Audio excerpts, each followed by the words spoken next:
Welcome to my channel. ఈరోజు వంట గుమగుమలాడే రవ్వ లడ్డు.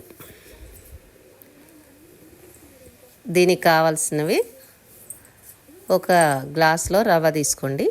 దానికి ఇట్లా తలకట్టు అంటాం మేమైతే.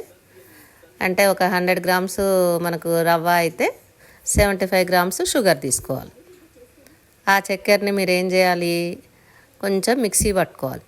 దాంట్లోనే 4 ఇలాచి సరిపోతుందండి. నేను చెప్పిన కొలతలతోనే మీరు కరెక్ట్గా చేయండి.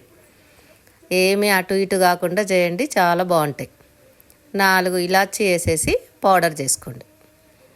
తర్వాత ఒక బౌల్ పెట్టుకొని 4 స్పూన్ల నెయ్యి, ఖచ్చితంగా 4 స్పూన్ల నెయ్యి నిండా వేసుకోవాలి.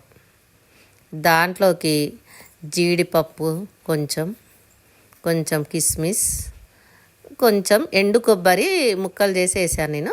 ఆ 3 కూడా మీరు కొంచెం వేయించుకోవాలి. బాగా రెడ్ కలర్ వచ్చే వరకు వేయించుకోవద్దు.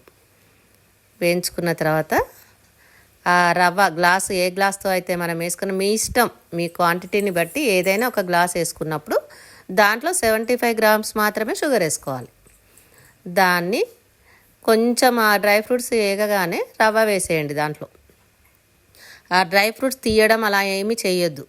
దాంట్లోనే రవ్వ వేసి కొంచెం బ్రౌన్ కలర్ వచ్చే వరకు వేసి వేయించండి.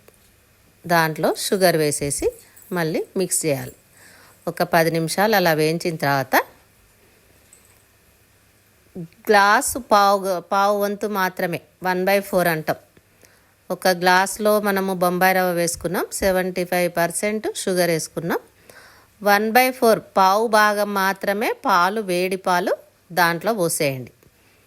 పోసేసి అది కలిపి ఒక్క 5 మినిట్స్ వేయించుకోండి. అలానే ఆ పాలు పోసిన తర్వాత ఒక 5 మినిట్స్ చల్లారిన తర్వాత మీరు ఉండలు కట్టుకోండి. వేడి వేడి రవ్వ లడ్లు చక్కగా ఉంటాయి, తినేయండి. నేను వేసిన కొలతలు గ్లాస్ 2 పెట్టాను కదా, గ్లాస్తో మాత్రం వేస్తే 40 లడ్లు అయ్యాయండి. మీరు చిన్న చిన్న బర్త్డేట్లకు వాటికి చక్కగా వారం రోజులు ఉంటాయి. ఫ్రిడ్జ్లో పెట్టక్కర్లేదు, వారం రోజుల పాటు ఉంటాయి. చేసుకోండి, ఇదే కొలతలు చేసుకోండి. ఏమి అటు ఇటు తేడా లేకుండా ఉండండి. థ్యాంక్ యూ అండి. సబ్స్క్రైబ్ చేయండి ప్లీజ్.